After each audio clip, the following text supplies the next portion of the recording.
This is the story of Yifeng, a guy who thinks he's just a regular dude with no cultivation powers. But here's the wild part, he's actually the most overpowered guy in the entire universe. Like, we're talking one finger can wipe out a whole universe level strong. But the funniest thing? Yifeng has no idea how powerful he really is. He just goes around living his chill life, completely unaware that he's basically unstoppable. So how did he end up this insanely strong without even realizing it? That's what we're gonna find out in this video. Trust me, this manhwa is one of the best out there. No cap. So sit back, relax, and watch till the end. You're gonna love it. So the story starts in the Xinjiang continent, where people train to become immortals. One day, a bald guy showed up surrounded by broken rocks. He called himself Garbage Ash and said he discovered a weird new way to cultivate. According to him, just doing what he did for 3 minutes would make anyone obsessed with immortal cultivation. After that, the whole continent jumped into a new era of cultivation. In a small peaceful town called Jiangping City, people noticed pillars of light shining in the distance. That meant someone just had a breakthrough. One of the lights even showed that someone reached the rank of Great Martial Master. Everyone was super excited, except one person, Yifeng. He sat back in his chair, looking bored and annoyed. While everyone else celebrated, he just wondered who got so lucky this time. Yifeng remembered what happened 5 years ago. He had been gaming for 90 hours straight, playing an immortal cultivation game. That earned him an achievement called Traversal. Basically, he passed out and ended up in this new world. When he first got there, he saw buildings and people floating everywhere. It felt like a dream. At first, he was shocked, but then he just accepted it. After all, most people who end up in another world usually get a system or some cheat power. Then suddenly something grabbed him tight. His eyes went red, and he started coughing hard. He had no idea what was happening. A weird, muscular dude appeared. He had a box on his head and a shiny needle between his legs. He squeezed Yifeng's head between his arms and said, "Glad I got here in time. Nice to meet you." He gave 2 thumbs up and said he was the thing every transversor dreams of, the system golden finger. Yifeng was down on all fours, confused. The needle sparkled in front of him while the system guy just chilled, saying it was normal for people to stare at him because he had the best figure in the golden finger world. Yifeng suddenly started throwing up rainbows. The system guy freaked out and asked, "Are you trying to embarrass me?" Then he flexed again and told Yifeng to listen up. He was about to get a system filled with martial arts, boxing, sword skills, staff techniques, palm strikes, forging, and even drawing books. All of it was top tier. Yifeng got hyped. He imagined himself floating in the sky, practicing divine powers, battling strong opponents, and finishing off anything in his way. And of course, he pictured himself surrounded by beautiful women, living that dream fantasy life. And right there, floating in front of him, it all began. The system golden finger confidently told Yifeng that he'd help max out all his martial arts skills. He even mentioned a 600 square meter martial arts gym where Yifeng could start his training. Then, just like that, the gym appeared out of nowhere. Yifeng pumped his fist, got a little teary, and said he was finally ready to begin his journey to become an immortal. But the system golden finger froze. He looked confused and asked, "Wait, what do you mean, immortal cultivation journey?" He pointed to the box on his head that said spiritual root and told Yifeng, "To cultivate, you need this." Yifeng stood there, completely still. His face went pale. He had a feeling this might be a problem. The system then said it wasn't his fault and that he had other people waiting for help. So, just like that, he said goodbye and disappeared into thin air, leaving Yifeng standing there, and his new gym already falling apart. Yifeng started sweating. He had no idea what just happened. He rushed to the spiritual root testing center in town. He placed his finger on a glowing device, and the result came in, no spiritual root. Yifeng cursed and dropped to his knees. The receptionist was speechless, staring at the device in disbelief. Then he shouted, "Everyone has spiritual roots. I've never seen someone with nothing. Are you even human?" Yifeng just stood there, frozen. Then the guy told him, politely, that the path to immortality just wasn't meant for him. For 5 years, Yifeng kept going back to the testing center, trying again and again. And every time, it was the same answer, no spiritual root. Eventually, he just gave up. He told himself it wasn't a big deal. If he couldn't rise to the top or experience crazy power like other people, that was fine. Those things weren't for him anyway. All those fancy martial titles, martial practitioner, martial master, grandmaster, venerable, king, emperor, ancestor, celestial, saint, supreme, all of them felt like nothing to him now. Just titles that floated away like leaves in the wind. Yifeng sat under an umbrella in the town square, staring into space with the monument of the system golden finger behind him. He said, "None of this matters." In his head, he imagined kneeling in front of a main character, one of those chosen ones, surrounded by even more main characters. And he heard a voice say, "People without spiritual roots can never be the main character." That's when Yifeng decided he'd just be a salted fish. No drama. Then he stretched, stood up, and looked at his tiny piggy bank. He figured the only way to survive now was by doing basic stuff, selling books, setting up a stall, maybe recruiting a few helpers. That was his life now. Just then, a cute kid with orange hair and big round eyes appeared. She looked amazed amazed by something at his stall. Yifeng noticed her right away. She was with a beautiful girl who had long white hair. The kid ran up, pointed at his books, and shouted to her sister, "Hey, check these out. I've never seen these before." Yifeng looked at them and thought, they're probably cultivators, definitely rich. So he stood up straight and decided he was gonna treat them like VIPs, with full gentlemanly energy. Yifeng smiled and greeted them politely, asking how he could help. The white-haired girl was surprised to meet someone so well-mannered in Jiangping City, but still thought it was a shame he was just a regular human. She looked at him with a straight face and told the little girl, Luo Li, that it was time to leave. But as she turned to go, Yifeng quickly held up the books and said, "Wait a second." He told Luo Li that she had amazing bones and rare talent, like, once in a million years level. He said she was clearly a martial arts genius, so those secret manuals he made, which usually sold for 10 gold each, he'd give them to her for half price. Luo Li's face lit up. She pointed to herself and asked, "You mean me? I'm a genius?" She grinned and said she wanted Master Ma's lightning whiplash. Yifeng was surprised, but before anything else could happen, the white-haired girl grabbed Luo Li by the hair and said they were leaving. She told her it was better to spend money on useful stuff, not random books. Luo Li kicked and dragged her feet, saying she didn't care, she wanted that book. The white-haired girl got super annoyed and asked how Luo Li had time for books when they were in the middle of a serious mission at Castle Peak Gate. But Luo Li kept yelling that she didn't care and begged her sister to buy it. That pushed her over the edge. Her forehead was twitching from frustration as she yelled that they were immortal cultivators, and had no business buying regular human drawings. Yifeng, standing at his stall, cursed under his breath. He was furious but too nervous to say anything. Then Luo Li threw a tantrum and suddenly transformed. Her body got huge and super buff. In a flash, the ground cracked open, smoke shot out, and Luo Li stood there, still big and muscular, grinning while holding the tiny book in her massive hands. She waved at her sister and said they could leave now. Yifeng was frozen, his jaw basically on the floor. The white-haired girl calmly tossed some coins onto the stall and said, "Here's the money." She asked Luo Li if she was happy, and Luo Li smiled and said, "Thank you." As they walked off, Luo Li shrank back to normal size. Her sister reminded her to keep it together next time around mortals, especially because of her crazy physique. Yifeng finally snapped out of it and started yelling after them. He shouted, "Hey, that book costs 10 gold each." Then he kept going, calling them annoying cultivators and yelling for them to never show their faces again or he'd blast them away next time. Meanwhile, the two of them were already outside Jiangping City. The white-haired girl sighed and rubbed the back of her neck while Luo Li kept talking about how awesome the book was. She said it was the coolest thing ever and that they should read it together. Her sister sighed again and finally gave in. She reached out for the book and told herself, "Whatever, just deal with it." The white-haired lady flipped through Yifeng's book and looked totally confused. She couldn't make sense of what she was reading. Then suddenly, a massive wave of energy burst out from the book. Her hair flew up, and she screamed, eyes wide. What she felt was something only cultivators could sense. It was deep, like feeling abandoned by the universe one second, then surrounded by festival vibes the next. Behind her, glowing white loops appeared, kind of like a system effect, and two strange figures showed up in the image too. She didn't know what was trying so hard to fix her flaws and help her understand, but she felt it working. She let out another scream as her clothes suddenly fell apart from the impact. That's when it hit her, it was pure martial arts energy. Her face turned bright red. She fell to the ground, totally overwhelmed, sweating, and breathing hard. Tears welled up in her eyes as she thought about how hard she had worked for a breakthrough. Yet just one page of Yifeng's book had taken her straight to the level of great martial master. Luo Li walked over, looking worried. She asked, "Sis, are you okay? Your face is super red." The white-haired girl was startled, and even more shocked when she realized Luo Li had broken through multiple levels too, just from that one book. An image of Yifeng popped into her mind, and she went pale. She realized he might actually be a world-class expert, so she made up her mind. She had to report this to her master right away. Meanwhile, deep in the forest, the head of Castle Peak Gate, Lu Qingshan, held a spear glowing with golden energy. He was at the martial spirit level and had tracked down a wounded beast that had clearly been in a serious battle. Some of the people fighting it were already down. Just as Lu Qingshan was about to land the final strike, a flash of purple aura slammed into the beast first. He froze, stunned, as the aura finished the monster in one shot. A voice called out, saying, "Thanks for the help, Castle Peak Gate. Now I can claim the credit." Lu Qingshan's eyes went wide in fear. That voice came from Ning Xuanwu, the ancestor of the Xuanwu sect. He had just leveled up to the martial king level using the beast's power. Lu Qingshan was furious. He yelled that they had been hunting that beast for months and had lost a lot of people, and now this guy just swooped in and took it like it was nothing. Ning Xuanwu replied, "If you don't like it, come at me. I don't mind giving you a one-way ticket before the big tournament." Lu Qingshan froze, sweating. he realized they were in real danger. Ning Xuanwu had just broken through, and now his power was way beyond theirs. Ning Xuanwu stood confidently in front of Lu Qingshan, backed by his strong and uninjured sect members. Behind Lu Qingshan were only his tired and injured people. Ning pointed straight at Lu and said, "If you can beat me in a life-or-death match in 3 days, I'll let you go." Then he added, "But honestly, it's a shame. The Xuanwu sect is gonna swallow up Castle Peak Gate either way." Lu Qingshan clenched his teeth and stared at the ground, but didn't say anything back. Meanwhile, in another place, a woman stood on a stage and made an announcement. She told the crowd that their only chance to fix the current crisis was to call for some serious help. But the audience, including Yifeng, just stared back with blank faces. The lady was panicking in her head. Cultivator drama wasn't enough to grab anyone's attention anymore. She started worrying she might lose her job. Someone in the crowd muttered, "This story's kinda mid." Another said the pacing was off. Yifeng just thought it was the usual territory battle stuff, nothing exciting. Back at Castle Peak Gate, 2 young disciples were training with weapons. One of them said the big duel was only a few days away. The other replied, "I don't even know why we're training. What's the point?" The first guy said their master, Lu Qingshan, was in closed-door training and probably about to break through. Suddenly, a loud, chubby old man popped in and told them to shut up. He said he'd been with Lu Qingshan for over 30 years, and every time things got tough, their master never backed down. What they didn't know was, Lu Qingshan was actually meditating nearby, and he heard everything. He stared forward seriously while the old man said, "The harder it gets, the stronger our spirit becomes." Out of nowhere, Lu bit down on his robe to stop himself from yelling in frustration. He was shaking, and tears built up in his eyes. In his head, he cursed everything and questioned himself. How am I supposed to beat Ning Xuanwu like this? He'd been stuck at the martial spirit level for years. Deep down, he knew, if things stayed like this, he was done for. Then someone called his name, saying Lan Shui wanted to speak with him. He quickly pulled himself together, cleared his throat, and said, "Come in." A few moments later, someone placed a book in front of him, Master Ma's Lightning Whiplash. It was Lan Shui, the white-haired girl. She explained everything, and Lu Qingshan was stunned. He asked her to confirm, "Wait, this book came from a mortal?" Lan Shui nodded nervously and said Yifeng might actually be a top-tier expert hiding in plain sight. But Lu Qingshan cut her off. "That's nonsense," he said. He grabbed the book and got angry. "You're supposed to be a lead disciple of Castle Peak Gate. Instead of focusing on your cultivation, you're out here getting fooled by random people on the street." He flipped through the book and said it was useless, nothing special at all. Lan Shui asked Lu Qingshan to calm down and just take a look at the book. She said if she was lying, she'd accept any punishment. Lu agreed. But the second he opened the book, something inside him snapped.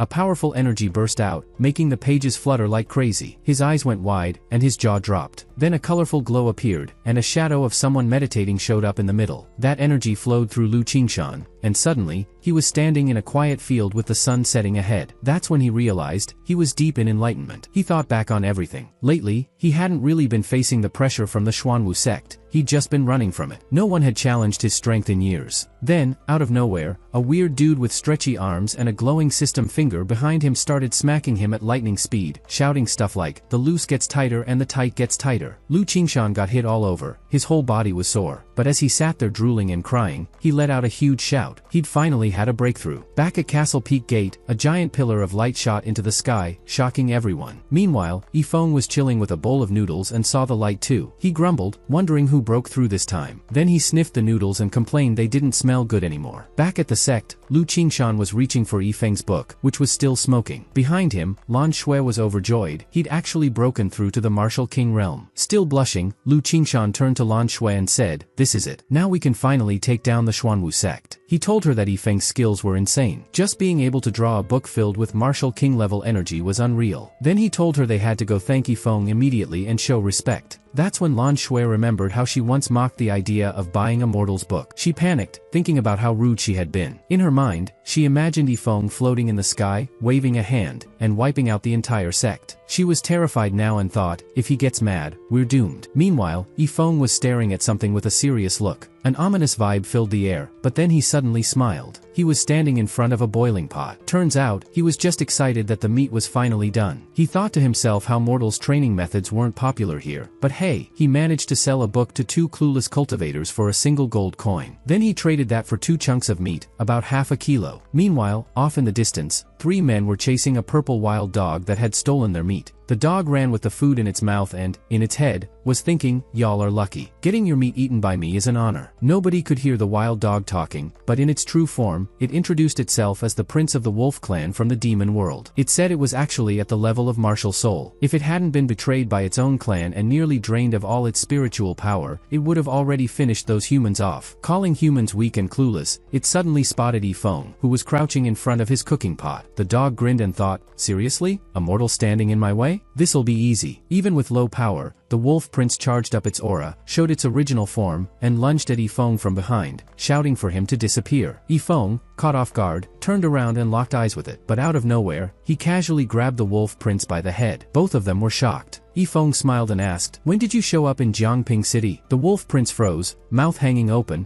completely confused. His powers didn't work? He was furious. He blasted out a strong lightning-like aura and yelled again. Yifeng didn't even flinch, but the meat he was cooking spilled all over the ground. That's when things got serious. Yifeng's face turned dark. He stared at the wolf prince, still dangling by the head, and the poor dog was shaking. He couldn't understand what just happened. Was he scared? He told himself no way. He wouldn't be scared of a mortal, not even if 5 martial spirit-level cultivators ganged up on him. But then Yifeng, now fully annoyed, pointed at him and said, you're kinda cute. Bet you taste good. The wolf prince freaked out inside. Wait, he's gonna eat me. Who even is this guy? Meanwhile, Lu Qingshan and Lan Shui were flying across the sky. Back at the scene, Yifeng stood over the wolf prince, who was lying on the ground looking completely done, like his soul had just left his body. Yifeng tilted his head, confused at how scared this thing was. Later, at market, a little girl with injuries got thrown out of the Qingshan gate for sneaking in. Some people mocked her, saying she didn't even have spiritual roots, so what made her think she could cultivate? They warned her not to come back again or she'd regret it. Feeling crushed, the girl dropped to her knees and slammed her tiny fist into the ground. She looked up and asked the heavens if she was really just a loser with no way to change her fate. She apologized to her uncle for letting him down. Then, out of nowhere, Yifeng called out to her. He had the wolf prince tied up beside him like a prize. He looked at the girl's stance and said, yo, are you trying to sneak some of my meat? Then he added, if you want food, you gotta pay up. This barbecue is world famous. Not even your dad could get it for free. Zhongqing stood up, clearly annoyed, and yelled that even if he starved, he wouldn't eat Yifeng's food. He turned his back and started walking away, but then the smell of the barbecue hit his nose. His pride crumbled fast. Without even realizing it, Zhongqing grabbed 2 skewers, one in each hand, and stuffed his mouth full while still saying he wasn't eating Yifeng's food. Yifeng just stared at him, speechless, and shouted, hey, that's robbery. Then Yifeng's face turned serious. He pointed at Zhongqing and said, so, you got kicked out of the Qingshan sect? Still chewing, Zhongqing was surprised, like it wasn't already obvious. Then he corrected Yifeng, saying, also, I'm a boy. Yifeng looked confused. He went back to grilling his meat and muttered, with that haircut? You should have been an idol, not trying to become immortal. He shook his head and thought to himself that Zhongqing's situation kinda reminded him of his own, both not great. Once the meat was done, Yifeng looked at Zhongqing and said, you've got nowhere to go, right? I happen to need help. Come work with me. Then he casually tossed him the keys to the martial arts hall. Zhongqing caught them midair, a bit stunned. Yifeng added, I'm going to get some seasoning. You go back and watch the place. Zhongqing tried to protest, saying, I never agreed to be your assistant. But then he looked at the keys in his hand and blushed a little. He held them close and told himself to just go with it. After all, if he got a stable job in Jiangping City, his parents would be relieved. About 30 minutes later, Lu Qingshan and Lan Shui quietly entered what looked like Yifeng's home. They opened the door and called out politely as they stepped into a clean courtyard. They were immediately met with weird statues and strange paintings. Lu Qingshan's eyes went wide and his jaw dropped as he stared at the paintings. There was something powerful about them, an aura you could feel just by being near them. One painting seemed to be yelling about wanting a fight, while another was whining that its scabbard had moved and it didn't want to fight anymore. Lu Qingshan didn't really understand what the paintings were saying, but he could feel something deep in them, like they were telling stories about battles, strength, weakness, and how all of it was just temporary. Lan Shui was still taking it all in when Lu Qingshan suddenly dropped to his knees. He looked totally enlightened and said, I get it now. That's when Zhongqing, slightly out of breath and holding a feather duster, showed up. He saw the 2 guests and asked, are you here to see someone? Lan Shui gave him a warm smile, and Lu Qingshan let out an awkward laugh. They both apologized and introduced themselves as people from the Qingshan sect. Zhong Qing's face froze. Oh no, he thought, they're from Qingshan? I'm done for. He immediately panicked, wondering if they were there to arrest him for sneaking into the sect earlier. Lan Shui and Lu Qingshan were completely shocked when Zhong Qing suddenly dropped to his knees and begged for forgiveness. He promised he'd never sneak into the Qingshan sect again and asked them not to hurt him. He even said he was super skinny, so they shouldn't feed him to the dog. The two were so confused they didn't know how to react. Lan Shui awkwardly reached out and said, "Hey, get up, what are you even doing?" But before she could help him up, Lu Qingshan grabbed her hand and stopped her. He told her not to be disrespectful and explained that he once heard something about a Western Buddha testing believers to see if they had a pure heart. Lan Shui froze. Her face went pale, and sweat started dripping as she stared at Zhong Qing. She noticed faint images of both Eastern and Western Buddhas behind him and started wondering if he had been sent by Yifeng to test them. Calling him miss, they finally noticed the feather duster in his hand. Lu Qingshan squinted at it, trying to figure out what it meant. In his mind, he thought, feather dusters clean dust. Dust symbolizes distraction, so cleaning must mean getting rid of messy thoughts. He turned serious and declared, "This must be the first trial Yifeng set for us." Lan Shui nodded and said, "Got it." Meanwhile, Zhong Qing just stared at them blankly, totally confused. Lu Qingshan looked determined and said, "We should clean up the dust." Lan Shui added, "And clear our minds." Both of them suddenly grabbed cleaning tools like they were sacred weapons and got into serious fighting stances, ready to sweep the place like it was some kind of battle. Zhong Qing panicked and shouted, "Wait, you don't need to do that, it's literally my job." Then he looked them over and said, "Are you two really from the Qingshan sect? And again, I'm a boy." Later that evening at Yifeng's martial arts courtyard, the sun had set and the moon was out. Yifeng told Lan Shui not to worry about what happened earlier and thanked her for paying for the book. He smiled and invited them to stay for dinner. In the kitchen, Yifeng handed over the tied-up wolf to Zhong Qing and casually said, "Let's have hot pot with this dog meat tonight." At the dining table, Lan Shui and Lu Qingshan sat with some fruit and watched everything. Lan Shui leaned in and whispered, "Do you sense anything about Yifeng?" Lu Qingshan replied, "I can't even read his cultivation level. His power, it's off the charts." They both kept watching Yifeng as he skillfully chopped ingredients. His moves looked simple, but the food came out so clean and perfect it was like the ingredients were being reborn. Lu Qingshan leaned in again and whispered, "Do you see that wolf?" His face went pale, and sweat ran down his neck. The prince of the wolf clan, tied up, eyes glowing, still glaring at them, was just sitting there, helpless. "That's the sky-devouring demon wolf," Lu Qingshan said, stunned. "It's one of the rarest beasts in the world, and Yifeng is about to cook it like it's dinner." Yifeng picked up his butcher knife and grabbed the demon wolf by the head. The wolf instantly released a strong aura, making Lan Shui worried. She said, "If we actually eat this thing, the demon race might never leave us alone. I'm scared Yifeng will be hunted for the rest of his life." Lu Qingshan leaned in and whispered, "Anyone bold enough to mess with a demon wolf like this probably isn't just some regular cultivator. During the God-Demon War, the demon wolves held off 30,000 Buddhas. That's what saved the demon race." Zhong Qing stared at both of them like they were nuts. Suddenly, the demon wolf broke free of its ropes and let out a loud roar. Lu Qingshan pointed and said, "It's going all out now." But instead of attacking, the wolf dropped to its knees and begged Yifeng not to eat him. Yifeng just smiled and patted its head. "You kinda look like the pet I had back in my old world," he said. Then he offered to let the demon wolf become his pet. Lu Qingshan's jaw dropped. He was totally speechless that the legendary demon wolf surrendered like that. Yifeng walked out of the kitchen holding the demon wolf like a puppy. "Hey, Zhong Qing, look at the dog." Lu Qingshan turned away, shaking with emotion. Tears filled his eyes. He was touched that Yifeng didn't actually go through with it. But Lan Shui reminded him, now's not the time to get emotional. She thought about Yifeng's butcher knife and how it had just stunned a beast that powerful. She figured if borrowing a tool from a true expert could save their sect, then why not try? So she stepped forward and gave Yifeng a respectful salute. "Please, with all due respect, can I borrow your knife to save my sect?" Yifeng slowly turned to her with a serious face, and Lu Qingshan panicked. He slammed Lan Shui's head down and whispered, "You idiot. You're being too greedy." The two stood there sweating, realizing Yifeng wasn't happy anymore. He stood still, holding the knife, wrapped in a strange energy. But then, without saying much, Yifeng casually handed them the knife and said, "If you want it, take it. It's nothing special." They froze in shock, unable to say a word. Yifeng asked, "Why are you two just standing there? Take it. I can make 2 or 3 more in a day." Lu Qingshan grabbed the knife with shaky hands, holding it like it was priceless. He was almost in tears as he said thank you. Lan Shui cheered, and Lu Qingshan cried out, "Looks like heaven hasn't given up on our Qingshan sect after all." Yifeng turned away and thought to himself how sad and broken those two looked. They couldn't even afford a kitchen knife. By morning, Lu Qingshan was all hyped up. "Ning Xuanwu is done for," he said. Meanwhile, over at the Xuanwu sect, someone landed in their courtyard, and the disciples scrambled to get ready for their master. Ning Xuanwu had just come out of his his training retreat. Sitting half-dressed on his throne, he waved them off. "No need for food," he said. "Just bring me the messenger from Kaikshan Gate. I want to see him. The rest of you, leave." A little later, in a private room at the sect, Ning Xuanwu was now fully dressed. Behind him stood a man in a dark cloak, bowing politely. "I'm Yu Wuji," he said. "I've heard a lot about you." "Cut the small talk," Ning Xuanwu replied. "Just say what you came to say." Wuji nodded. With a serious tone, he said, "The thing you were worried about? It's happened." Ning Xuanwu slowly turned his head, his face tight with annoyance. The candle in the room flickered as Wuji continued, reporting that Lu Qingshan had recently reached the level of martial king. But Ning Xuanwu didn't look fazed. "So what?" he said. "I've been a martial king for over 30 years. He's basically a toddler compared to me." He sat down and added, "But I'm guessing you didn't come here late at night just to say that. So what's the real reason?" Wuji's face turned more serious. "Earlier today, Lu Qingshan rushed back to his sect and called all his disciples to the square," he said. Wuji explained that he was actually there when it happened. He'd even yawned and asked the Qingshan sect teacher, Zhu Yun, why they were being gathered so late. She replied, "No idea. Just said it's some kind of trial." Then, as they looked ahead, Wuji and the others went silent. In front of them was the Qingshan sect's trial jewel, a huge, super tough stone that even magic weapons barely scratched. Everyone was standing around it, and Lu Qingshan was already there. The moment they arrived, other disciples bowed to Zhu Yun, but she waved it off and told them to skip the formalities. Lu Qingshan stood in front of the jewel, focused. Then he opened his eyes, placed his left hand on the jewel, and lifted something in his right. It was Yifeng's kitchen knife. The disciples were all confused and disappointed. "Why is he using a broken kitchen knife?" one of them said. Another sighed, "Guess the pressure finally got to him. Should we call the doctor?" Lu Qingshan overheard them. His nerves were already on edge, and their comments didn't help. He was clearly annoyed at the chatter, but even with all the doubt, he got ready to swing the knife. Right as Lu Qingshan was about to swing the knife, he paused. He figured since the knife's power was still a mystery, it was smarter to go easy at first. So he lightly tapped the giant test jewel with it. To his surprise, a small crack appeared right away. But then, it totally exploded. A massive blast of energy burst out, sending shards flying and shaking the whole place. The disciples nearby had to raise their arms to block the pressure. The aura shot straight into the sky like a flare, glowing red and lighting up the dark clouds. The shattered pieces flew out in every direction. Far away in Jiangping City, Zhongqing was holding up the demon wolf and telling it to look at the cool meteor shower. But the demon wolf wasn't enjoying the view, it was panicking. He recognized the powerful martial energy and realized these weren't just random fireworks. That kind of power came from top-tier magic weapons, and he had no idea when the cultivators had gotten their hands on something like that. Back at Yifeng's house, he was just walking by a window when the red light flooded his room. He stopped in his tracks, looked outside, and his eyes widened. He immediately closed his eyes, pressed his palms together, and started praying. "Please let me sit in a palace with tons of beautiful women, have endless money, and never lift a finger to eat or get dressed." His wish turned into a long, dramatic inner monologue. Meanwhile, back at the Qingshan sect square, everyone was frozen. Zhu Yun was speechless, her eyes practically falling out of her face. Wuji swore under his breath, trying to figure out what just happened. Lu Qingshan stared at the kitchen knife in shock. The other disciples were celebrating like their team had just won a championship. Their sect was finally safe. Lu Qingshan's face lit up too. He still couldn't believe how powerful the knife was, and he hadn't even used full force. He instantly fell in love with the weapon, but deep down, he also realized it was way too powerful for him to control. He decided he'd only use it when it was absolutely necessary. That also made him realize something else. If Yifeng had made that knife, then he had to be way beyond even the martial ancestor level. With the shattered stone still crumbling behind him,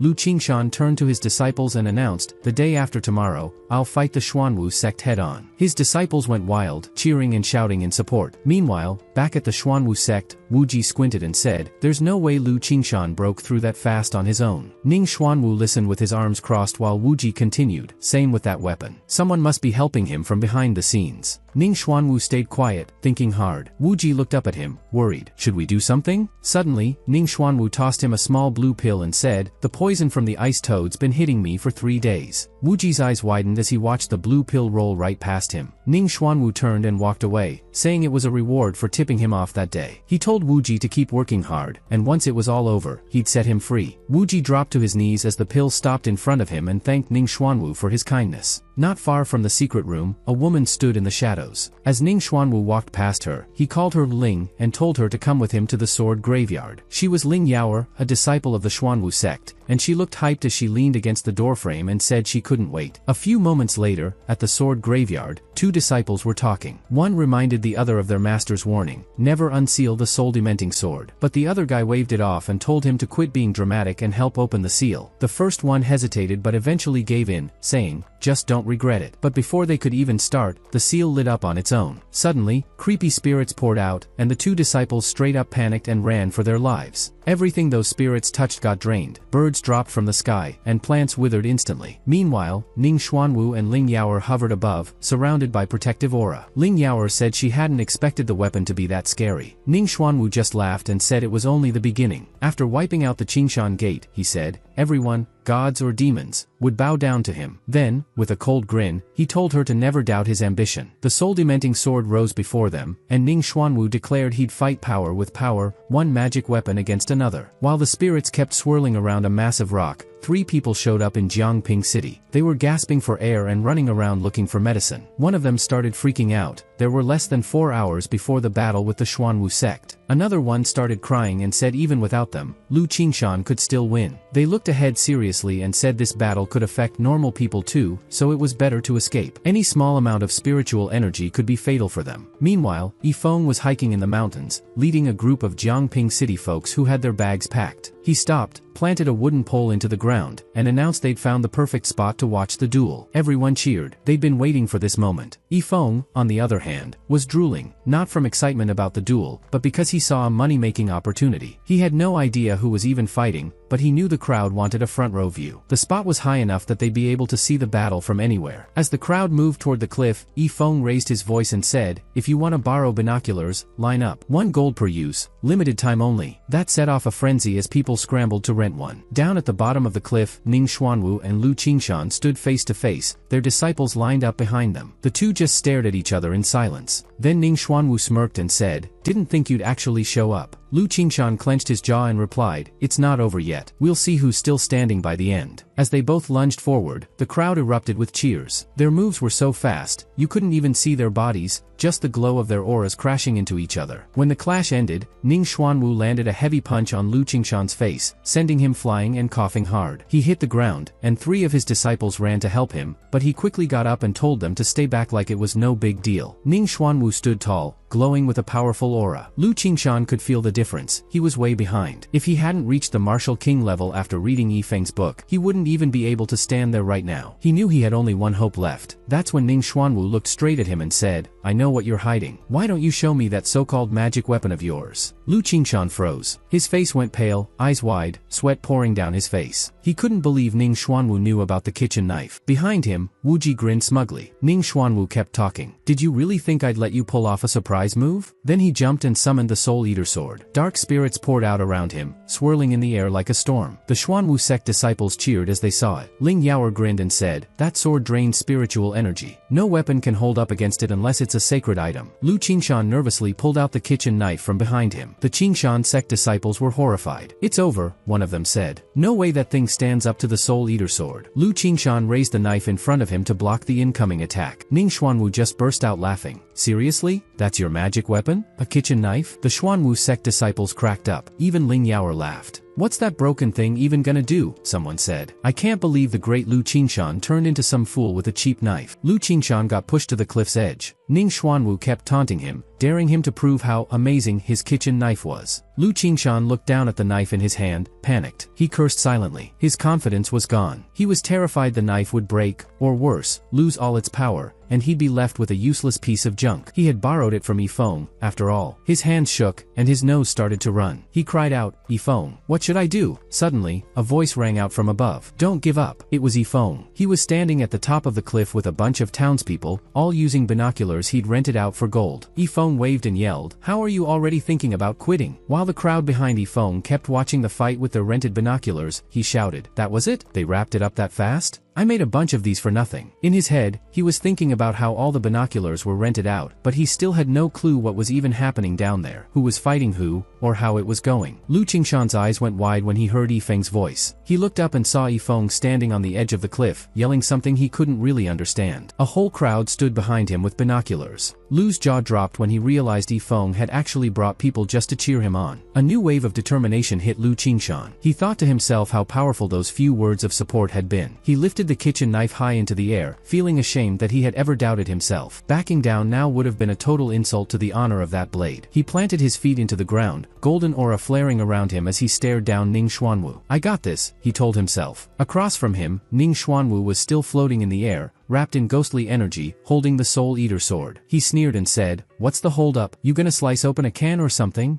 Then he flew toward Lu Qingshan, sending the dark spirit straight at him. Lu Qingshan didn't move. He waited until the very last moment, then swung the kitchen knife with everything he had. A huge golden slash cut straight through the incoming spirits. It looked like a basic move, just an ordinary knife attack, but the power behind it was unreal. The slash kept going and hit Ning Xuanwu head-on. His eyes widened in shock as the golden energy started breaking him apart. The Xuanwu disciples were speechless. The Soul Eater sword, their ultimate weapon, had been smashed in one hit. Ling Yaoer shouted in panic for her master, but it was too late. The golden aura tore through the battlefield, slicing through rocks and carving a long trench in the ground. The shockwave made the whole area shake. Even in the middle of the chaos, Ling Yaoer stayed focused. She ordered the Xuanwu sect to fall back and protect Ning Xuanwu. On the other side, Zhu Yun yelled for the Qingshan sect to attack while they had the upper hand and finish the fight. Lan Shui agreed, and the Qingshan disciples took off after their enemies. But then Lu Qingshan raised his hand and stopped them. "Don't chase them," he said. Lan Shui was caught off guard. "What? But this is the perfect chance to wipe them out." Lu Qingshan pointed to the red flag above them and told Lan Shui to look at Yifeng, who was just silently watching from the cliff. He said, "If we keep fighting, Yifeng might get annoyed." He raised the kitchen knife and said, "Yifeng doesn't care about fame or wealth, but he still let me borrow this weapon. That must mean he doesn't want either side to be destroyed." Lan Shui's eyes widened. She finally understood what Lu Qingshan was getting at. Yifeng wanted balance. Lu Qingshan looked serious as he added, "Yifeng wants us to keep both sides in check, to protect the peace in Jiangping." A ray of light shone down as if to confirm it, and the Qingshan sect seemed to glow in that moment. Lu Qingshan said Yifeng deserved their respect forever, because compared to him, the rest of them were like ants. Meanwhile, Yifeng looked down at the battlefield with a bored expression. The people of Jiangping realized the fight was over, so they started packing up and going back to their regular routines. Yifeng waved and shouted, "Wait, there's still more. You're gonna miss the next big fight, Godzilla versus King Kong." But nobody listened. They just left, leaving him standing there with all the rented binoculars scattered on the ground. He sighed and mumbled to himself, "Seriously? How am I supposed to make money if they wrap things up this fast?" Later, as he walked through the woods on his way down the mountain, someone called out to him. It was a girl in a cloak. Yifeng's eyes lit up. "Hey, Peng Ying," he said, quickly walking up to her. He tapped her on the shoulder and asked, "What's up? Are you here to meet your childhood crush or something?" But Peng Ying didn't look amused. She stayed silent, pulled off her cloak, and slapped his hand away. "You've got it all wrong," she said coldly. "I came here on my master's orders, to find someone powerful." Yifeng was stunned. "Wait, your master?" She didn't look at him. "You're a good person. I get what you were trying to say, but I'm sorry." She went on to explain that she had only joined the Qingshan sect because a senior helped her. With her background, she had no chance of getting in otherwise. She said it had always been her dream to train there, and she promised that senior she wouldn't get involved with any men again. Yifeng stood there frozen, his heart sinking. He watched Peng Ying walk away as she said, "Goodbye. We shouldn't meet again." A few minutes later, Peng Ying met up with Yu Wuji. He asked, "So, do you see anyone up there?" She replied, "Just one regular guy." Wuji clicked his tongue and crossed his arms. "I told you to find an expert, not flirt around." Yu Wuji reminded Peng Ying about the promise she made to him, which made her panic. She quickly grabbed his hand and said, "Let me explain. Yifeng is just some random guy who runs a small martial arts hall. All he does is daydream and write weird martial arts stuff that doesn't even make sense. He's nowhere near your level." She wrapped her arms around his and added, "If it wasn't for pure luck, I wouldn't have paid attention to him at all." She squeezed his arm, closed her eyes, and said, "You're the only one I care about, so don't be mad." But what she didn't know was that Yu Wuji was silently judging her. In his head, he called her dumb and said the only reason anyone noticed her was because of her looks. He clenched his fists, veins popping, thinking about how he still couldn't accept that Ning Xuanwu, who once wiped out the entire Sword Clan, had lost. And all because of some unknown expert getting involved. Yu Wuji was sweating and growing more tense. He realized that if Ning Xuanwu recovered and found out how badly things had gone, he'd be furious with him. Peng Ying noticed his expression and asked, "Are you okay?" Then something clicked in Yu Wuji's mind. The words martial arts hall and books reminded him of something. He remembered that Lan Shui had bought a book from a martial arts place in Jiangping that helped Lu Qingshan level up. Yu Wuji cupped Peng Ying's face in both hands and asked, "Wait, didn't you say that guy owns a martial arts hall and likes writing books?" She nodded. Yeah, but he's just a regular guy. Yu Wuji jumped back, laughing. His eyes lit up with a dark idea. In his mind, he thought that if Yifeng really was a powerful expert, he would have stayed out of the conflict and let them all fight it out. So using him as a scapegoat was the perfect move. Rain started pouring as Yu Wuji whispered to himself that Yifeng had no one to blame but himself. He said fate had brought this on, and it was just meant to be. Back at the Xuanwu sect, someone suddenly shouted in rage. It was Ning Xuanwu. His arms were bandaged, and he looked furious, with veins bulging from his skin. He shouted at Yu Wuji for failing to bring any results and instead dragging more trouble to their doorstep. Yu Wuji dropped to his knees in front of him, trembling. Ling Yaoer stood by silently as he begged for forgiveness. I found out that Lan Shui and Lu Qingshan got the knife from an expert in Jiangping, he said. The guy owns a martial arts gym. That caught both Ning Xuanwu and Ling Yaoer off guard. Still sweating, Yu Wuji dropped onto all fours and added, I don't know much else yet, but if you go there yourself, you'll definitely find something. Ning Xuanwu gritted his teeth and glared at him. That's nonsense, he said. If there were any high-level martial arts experts in Jiangping, there's no way I wouldn't have already known. Ning Xuanwu said he wanted to find out which martial expert was backing Lu Qingshan. Ling Yaoer offered to investigate, but Ning Xuanwu turned her down. He said they already had someone lined up for the job. Then he called for Wu Chen. Wu Chen immediately landed on the roof of the room. Ning Xuanwu looked at him and said that even though there were usually restrictions on him, now was the time he needed to act. He asked Wu Chen if he understood what to do. Wu Chen grinned and said confidently, leave it to me. Meanwhile, everything was calm over at Yifeng's martial arts gym. A strange smell was coming from his room, and Zhong Qin walked in with a worried look. He was thinking that Yifeng hadn't come out in 3 days, so maybe Peng Ying's words had really messed with him. But as soon as he stepped inside, Zhong Qin was shocked. The room was a total mess, papers were all over the place, and something was smoking in front of Yifeng, who was sitting at the back. Zhong Qin felt even worse. It looked like Yifeng was really heartbroken. He walked over and said maybe he could help, silently promising to be there for him no matter what. But to his surprise, Yifeng didn't seem sad at all. He was casually writing with one hand and fanning his barbecue with the other. When he turned to look at Zhong Qin, he was surprised by the concern and said, you came at the right time. I was about to give you some barbecue, but it looks like you want to work. Zhong Qin blinked in confusion. Yifeng was whistling and acting totally fine. But Zhong Qin still believed that Yifeng was hiding his pain deep down. He looked at him emotionally and asked about Peng Ying. To his shock, Yifeng just shrugged while munching on the barbecue. She was just my childhood crush, he said. Women only slow down how fast I make money, and how fast I can barbecue. Zhong Qin stared at him, totally speechless. Then Yifeng handed him a stack of books and said, go sell these. I want to upgrade the carriage next month, so it's all on you. Before Zhong Qin could say anything, he found himself already on the street with the books in his hands. He looked down and started reading the titles. Stories of men from 3 countries. The story of a group of women and 1 guy. 3 girls and 105 men. 4 monsters and a guy. He blinked and wondered, who would even buy these? Just then, he tripped on a curb and all the books flew into the air. Meanwhile, in the outskirts of Jiangping City, someone was screaming for help. It was a man whose face was already deformed, and Wu Chen was holding him. Wu Chen called him an idiot and said, even if the King of Heaven showed up, he couldn't save you now. The man screamed as Wu Chen pulled the spirit right out of him, leaving just a lifeless body behind. Then Wu Chen tossed him onto a growing pile of drained corpses and muttered, too bad he didn't taste good. I hope the guy at the martial arts gym ends up being more satisfying. Just then, someone stopped Wu Chen and told him that young folks should learn to be more forgiving. He said Wu Chen shouldn't head to Jiangping City anymore. It was an old man, clearly annoyed, who said he was on his way to visit an old friend in the city and didn't want any trouble. Wu Chen's face twitched in irritation, and he asked if the old man was joking. He was about to tell the guy to shut up, but before he could say another word, the old man launched an attack. A giant palm came out of nowhere and slammed down toward Wu Chen, with the old man yelling that it was time for him to go down. Wu Chen's face twisted in shock. He didn't expect the old man to be a realm above a martial king. The giant palm hit the ground hard, sending a blast of dust flying everywhere. The impact left a huge crater, but the old man was surprised when he realized Wu Chen wasn't there. He started to wonder how an evil spirit cultivator like him managed to escape. Then it clicked. The old man remembered Wu Chen had pulled something out right before the attack hit, something he now recognized as the sacred stone. And if the emperor's treasure had landed in the hands of someone like Wu Chen, then a small city like Jiangping might be in real trouble. Back in Jiangping City, Wu Chen was hiding and thinking how lucky he was to have the sacred stone. Without it, he'd be done for. He looked over at Yifeng's martial arts gym and smirked. He said he'd already finished off everyone in the other gyms, so this one was the last. With a creepy grin, Wu Chen laughed and said it had been super easy. Then he wondered if this plain-looking gym was really where that mysterious expert had been hiding. He mocked the expert, challenging him to come out and show what he could do. The sacred stone was a powerful artifact once used by the Xuanwu sect's founder during ancient battles. Even against people from higher realms, it could flip the odds in the user's favor. Elsewhere, Ling Yaoer looked annoyed and asked Ning Xuanwu why he didn't just send her instead. But Ning Xuanwu said Wu Chen had the sacred stone, so even if something went wrong, he'd be protected. They just had to wait for him to bring back good news. Back at the gym, Wu Chen stepped in front of it and laughed. He formed a small blue aura on his fingertip and pointed at the gym's entrance. He said the place didn't even have a proper name, so it had to be trash. Then he flicked the aura at the signboard and didn't even bother looking back. He stepped right over the threshold, already thinking about how he was going to destroy the place. But what he didn't realize was that his actions triggered something. The signboard he hit suddenly burst into flames and let out a glowing golden light. Out of the fire, all kinds of weapons formed and aimed themselves at Wu Chen. He cursed under his breath as the intense pressure surrounded him. But instead of panicking, he smirked and pulled out the sacred stone, thinking to himself, "Good thing I've got this. I can handle anything." To Wu Chen's surprise, the attack hit him straight on. Holes opened up all over his body, and all he could do was scream in pain. He had no idea what was happening. His face twisted and started fading away until there was nothing left of him. No trace, just the sacred stone dropped to the ground. Silence filled the entrance of Yifeng's martial arts gym. The dust from the blast slowly settled, and everything went still. A few moments later, Yifeng showed up with Zhongqing right behind him, who had a fresh bump on his head. Yifeng spotted the sacred stone, picked it up, and asked who had dropped it. He said it looked really nice. Then he raised an eyebrow and smiled like he got an idea. He walked over to the broken curb near the gym and pressed the stone into the crack, using it to fix the damage. Zhongqing was stunned. It fit perfectly. A little later, two people were playing Zeni. One of them was clearly dominating, and the other's hand was shaking, unsure of his next move. It was the old man from earlier, and he looked at his opponent, Yifeng, and said, "At first, I thought we were on the same level, but now, I can't see through you at all." Yifeng looked a bit bored and said, "That's not too surprising. I'm the one who taught you chess, remember?" But in his mind, he was wondering why this old guy kept showing up again and again. The old man started sweating. He had visited many times, but even now, he couldn't figure out Yifeng's real power level. He narrowed his eyes, thinking there were tons of secret techniques across the Xinjiang continent, but Yifeng was using something that made him completely unreadable. He didn't think Yifeng was bluffing. In fact, the more serious Yifeng looked, the more he realized, if someone like him really existed, he couldn't just be some random unknown guy in the cultivation world. The old man was lost in his own thoughts when Yifeng suddenly said, "Hey, it's your move. You're in checkmate." "Huh? Wait, when did that happen?" the old man asked, shocked. Then something caught his eye. He had stepped on the curb, and saw the sacred stone sitting right there, casually used to fix the crack. His eyes widened. Could it be? Had Yifeng taken down Wu Chen just like that? Yifeng gave him a polite bow and said, "Thanks for letting me win." The old man stared at the curb, realizing Yifeng had just used a priceless treasure like the sacred stone to plug a sidewalk crack. He started connecting the dots. Was Yifeng sending him a message? Like, "I can use the sacred stone however I want. What are you gonna do about it?" He figured Yifeng knew the value of that thing. And yet, he still used it like it was nothing. That meant he either didn't care about treasures, or he was on another level altogether. Whether it was strategy or a chess game, the old man now understood, Yifeng was way more dangerous than he looked. He smiled to himself, thinking maybe Yifeng had been underestimating him. Then he looked at Yifeng and said, "Hey, come help me check something out real quick." Suddenly, he pulled out his sacred weapon, acting like it was totally normal, and asked, "Can you scratch my back with this real quick? Been kinda itchy." The rake in his hand gleamed with light. Yifeng looked at the rake in awe, like something had just clicked in his head. The old man lifted his chin proudly, thinking that Yifeng had finally realized how special the weapon was. After all, the old man had basically given up half his life and all his savings to get that treasure, the seven holy rake. But then Yifeng walked over, rubbed the handle, and, with tears in his eyes, told the old man to throw it away because it looked super rusty. He said it must have been really tough to do farm work with something that old. Yifeng kept talking, saying he should have realized the old man had just been looking for someone to fix his farming tools this whole time. That's why he kept showing up to play chess and letting him win. The old man was stunned. Yifeng had just completely roasted the weapon he'd been so proud of. Yifeng gently took the rake and told him not to stress. He looked at the old man with pity and said farming wasn't easy. If that rake broke, it made sense why someone would panic, especially if it was their only way to make a living. Then he told the old man to wait a bit while he fixed it and walked inside his place. The old man stood there, gritting his teeth. He was steaming. If Yifeng really thought so little of his seven holy rake, then he wanted to see what Yifeng could make that would be better. Inside Yifeng's martial arts gym, in the forging room, He was about to start working on the rake when Zhong Qing walked in. He told Yifeng that the old man who borrowed the kitchen knife, Lu Qingshan, was here to see him. Yifeng called him, the cook from Qingshan farmhouse, and told Zhong Qing to let them in. He said he'd join them as soon as he was done with the farm tool. Lu Qingshan arrived with Zhu Yun. She looked around and asked if anyone actually lived in this rundown place, but Lu Qingshan shut her down quickly. He told her not to show that attitude in front of Yifeng. Then he reminded her about the kitchen knife's power and warned her not to upset Yifeng, because things could get messy real fast. Zhu Yun rolled her eyes, thinking he was being dramatic. But when she stepped forward, she accidentally stepped right on the sacred stone embedded in the threshold. Her face broke into a sweat. She froze, confused and kind of spooked by the energy coming off it. Then she gasped, realizing what it was. The sacred stone, the legendary treasure from the Xuanwu sect's founder. And it was being used like a brick to fix the entrance. She crouched down to examine it more closely, totally anxious. Meanwhile, Lu Qingshan had already walked inside, and Zhu Yun quickly called out, asking him to wait. She caught up to him and told him she felt like something was off with Yifeng and maybe they should just leave. But Lu Qingshan cut her off and said she was just talking nonsense. In the background, the sounds of metal clanging filled the air. Zhu Yun asked what he was staring at. Lu Qingshan just pointed to the sky. High above them, golden dragons were forming in the clouds, swirling down around the rake as Yifeng forged it. Lu Qingshan started shaking and nervously told Zhu Yun not to freak out, that it was just a small scene. But she noticed he was way more panicked than she was. Zhu Yun bit her lip, staring at the rake in disbelief.